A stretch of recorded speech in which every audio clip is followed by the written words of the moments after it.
जमीन के नीचे से हुई रॉबरी। नमस्कार दोस्तों, मैं आपकी दोस्त और होस्ट ओशीन आपका स्वागत करती हूँ आपके ही पसंदीदा चैनल बॉलीग्राड स्टूडियोज में। ये कहानी है ब्राजील की। 8 अगस्त 2005 को मंडे मॉर्निंग जब बैंक के सिक्योरिटी ऑफिसर्स ने बैंक के वॉल्ट को चेक किया तो उनके होश उड़ गए। वॉल्ट के ग्राउंड में एक बहुत बड़ा सा होल था और वॉल्ट में रखे सारे पैसे गायब हो चुके थे। बैंक में होने वाली वो चोरी आज तक दुनिया में होने वाली सबसे बड़ी चोरियों में शामिल हो गई है। ये इतनी बड़ी चोरी थी कि इसको Guinness book of world record में भी शामिल किया गया। ब्राजील के फोर्टलेजा में अपराध आम बात। शहर के बीच में विशाल बिल्डिंग है जिसे सेंट्रल बैंक ऑफ ब्राजील कहते हैं। ये वो बिल्डिंग है जो ब्राजील की इकोनॉमी को कंट्रोल करती है। 8 अगस्त 2005 को सुबह पुलिस स्टेशन में एक कॉल आता है और उन्हें खबर मिलती है कि फोर्टलेजा बैंक में चोरी हो गई है। ब्राजील पुलिस तुरंत बैंक की तरफ भागती है और बैंक के माहौल को देखकर सन्न रह जाती है क्योंकि ये कोई छोटी मोटी चोरी नहीं थी। पुलिस ये सोचने लगती है कि अगर बैंक के वॉल्ट को तोड़कर ये चोरी की गई है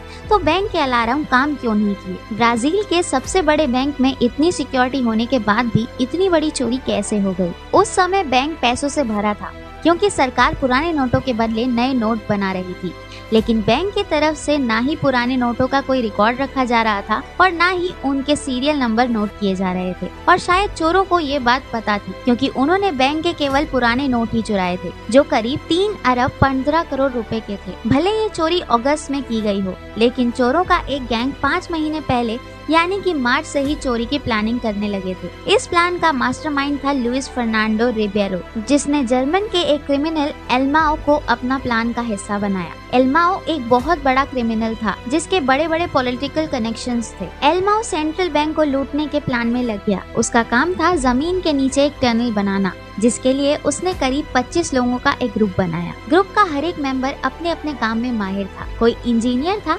जिसने कि वॉल्ट तक के रास्ते का मैप बनाया था, तो कोई खुदाई में और कुछ मैथमेटिक्स में एक्सपर्ट थे। उन्होंने पहले ही एक सिक्योरिटी गार्ड को अपने प्लान में शामिल कर लिया था। वो सिक्योरिटी गार्ड सेंट्रल बैंक के सिक्योरिटी का हिस्सा था। उसने एल्माओ को सेंट्रल बैंक के सिक्योरिटी की पूरी जानकारी दी। उसने उसे बताया कि सेंसर, सिक्योरिटी और कैमरास कहाँ-कहाँ लगे हुए हैं। जिसके बाद एल्माओ ने सबसे पहले बैंक के पास एक पुराने रेजिडेंशियल हाउस को किराए पर लिया और फिर उसने अपने ग्रुप के लोगों को भी उसी घर में बुला लिया और वो चोर बैंक तक पहुंचने के लिए जमीन के 13 मीटर नीचे एक टनल का निर्माण करने लगे।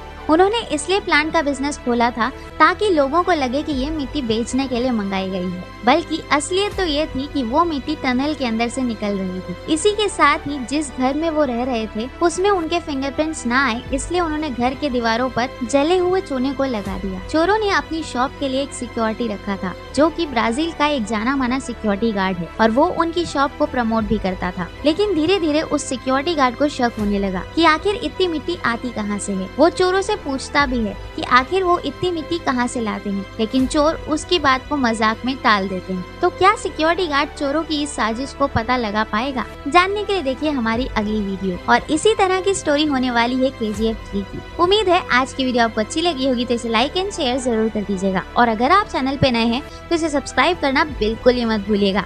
मिलते हैं अगली वीडियो में, तब तक के लिए नमस्कार।